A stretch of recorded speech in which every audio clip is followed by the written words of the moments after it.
Titigil ko na to. Tama na. Okay tong short run natin, naging trail run na.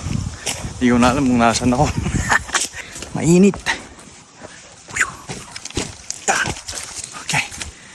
Day 18 of the Cutting Kilos project. One of the biggest mistakes that I did when I was trying to lose weight back then is to keep on weighing myself. Why? Because every time that I check the weighing scale and I see that I didn't lose enough weight, nothing was happening, parang iniisip ko na, hindi naman to gumagana. I should just stop and do whatever. On our 30th day, sakto pang isang buwan, I'm going to weigh myself para makita natin kung ilan na ba yung nabawas para surprise, di ba? Titigil ko na to. Tama na. Tama na ang pag-post daily. Gagawin ko pa rin to araw-araw, but I'm not going to be posting videos daily kasi medyo kinakain niya yung oras natin at ang dami nating side quest sa ating buhay.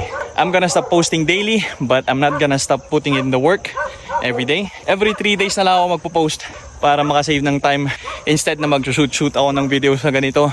At yung konting time, mga 10 to 15 minutes na pag-edit sa hapon or gabi, I'm gonna be putting that time somewhere else that's going to make me more productive.